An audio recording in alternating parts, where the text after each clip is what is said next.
অনেকেই খুব কনফিউজড যে লিভার লাইসেন্সির এগ্রিমেন্টের যে লাইসেন্স ফিস সেটা রেন্ট কন্ট্রোলে দেওয়া যায় কিনা। আমার কয়েকজন সাবস্ক্রাইবার ফলোয়ার তারা জানতে চাইছেন যে যেটা লিভার লাইসেন্সি এগ্রিমেন্টের লাইসেন্স ফিস দেওয়া আছে সেটা যদি তারা না নেন তখন কি লাইসেন্সই রেন্ট কন্ট্রোলে জমা করতে পারেন কি না। আপনাদের বলে রাখা ভালো, রেন্ট কন্ট্রোল গাইডেড হচ্ছে West Bengal premises tenancy act দ্বারা, আর লিভার লাইসেন্সি গাইডেড হচ্ছে ট্রান্সফার অফ প্রপার্টি অ্যাক্ট দ্বারা।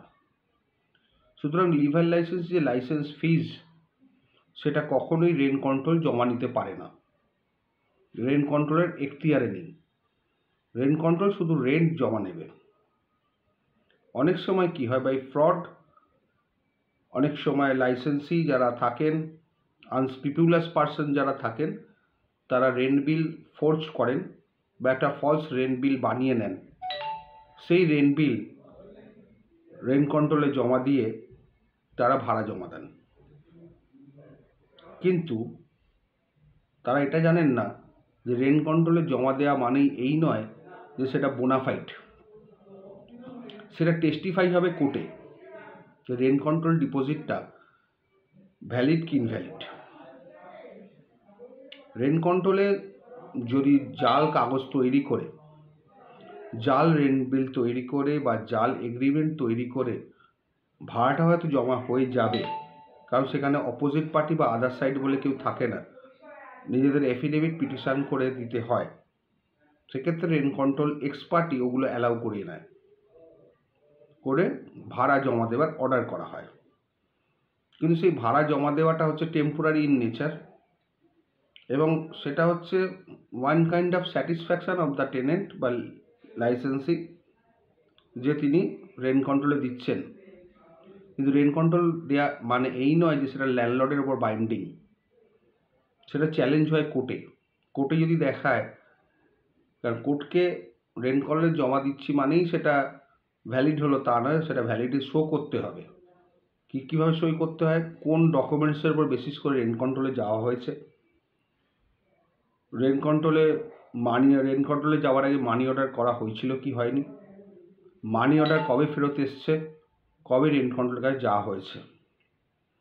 এই ডকুমেন্টসগুলো যখনই স্যাটিসফাই করতে হবে তখনই আদার সাইড থাকবে কোর্টে।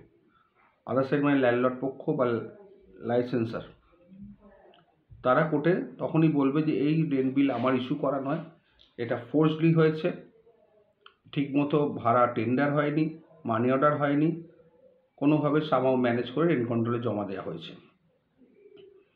এইটা যদি তাই হয় তখন কিন্তু পুরো এন্টায়ার রেন্ট কন্ট্রোলে যা ডিপোজিট সেটা ব্যাড ডিপোজিট হিসেবে ট্রিট হবে, ইনভ্যালিড ডিপোজিট হিসেবে ট্রিট হবে, এবং তখন আবার নতুন করে ভাড়া কোর্টে জমা দিতে হবে।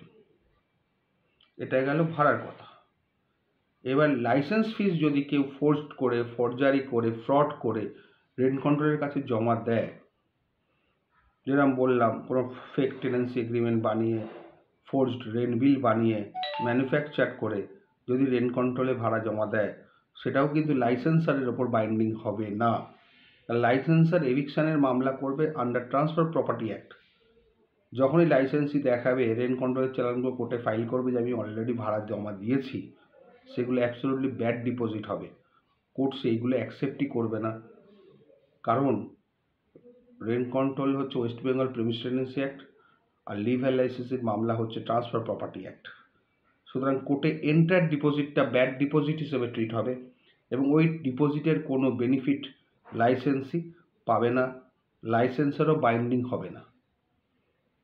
তাকে যদি টাকা দিতেই হয়, লাইসেন্সিকে টাকা লাইসেন্সারকে দিতে হবে যদি লাইসেন্সার নিতে চায় হাতে, না হলে কোর্টে জমা দিতে হবে। কোর্ট কিন্তু ওই টাকা জমা নেবে না। সেরকম কোনো ট্রান্সফার প্রপার্টি অ্যাক্টের কোনো প্রভিশন নেই, বা লিভার লাইসেন্স এগ্রিমেন্টের কোনো প্রভিশন নেই যে কোর্ট তার লাইসেন্স ফি জমা রাখবে, যদি না লাইসেন্সার রাজি হয়। এক্ষেত্রে যতই ফোর্সড করে ডকুমেন্টস করে রেন্ট কন্ট্রোলে দিক না কেন, রেন্ট কন্ট্রোল চালান is not a valid documents until and unless it is proved to be valid before the learned court. এটা কিন্তু মাথায় রাখতে হবে। শুধু রেন্ট কন্ট্রোলের চালানটা দিয়ে দিলাম যে রেন্ট ডিপোজিট করে দিয়েছি, সেটা ভ্যালিড হবে না, ভ্যালিডিটা দেখাতে হবে, প্রমাণ করতে হবে কোর্টের কাছে। এইখানেই কিন্তু সবাই আটকে যাবে যদি যারা ফোর্সড করে, যারা ম্যানুফ্যাকচার ডকুমেন্ট করে রেন্ট কন্ট্রোলে ভাড়া জমা দিচ্ছেন। কারণ যেমন কোর্টকে শো করতে হবে যে আপনি কোন ডকুমেন্টের উপর বিশেষ ভিত্তি করে রেন্ট কন্ট্রোলে গেছেন, মানি অর্ডার করেছিলেন কিনা, মানি অর্ডার ঠিক রিটার্ন হয়েছে কিনা এবং ঠিক সময় আপনি কোর্টে জমা দিতে রেন্ট কন্ট্রোলে জমা দিয়েছেন কিনা। সুতরাং সব কিছু অত সোজা নয়। যারা সোজা মনে করে ফোর্জারি করে রেন্ট কন্ট্রোলে জমা দেয়, আলটিমেটলি তাদের ভাগ্যে কপালে দুঃখ আছে। রেন্ট কন্ট্রোল টাকাটা তারা তুলতেই পারবে না, উল্টে সেই পরিমাণ টাকা বা তার থেকেও বেশি কোর্টে জমা দিতে হবে বা লাইসেন্সার বা ল্যান্ডলর্ডকে দিতে হবে। যদি তারা অবশ্য নেয়, না নিলে কিন্তু পুরোটাই ডিফল্টার হয়ে যাবে। আশা করি বোঝাতে পারলাম। ভালো থাকবেন।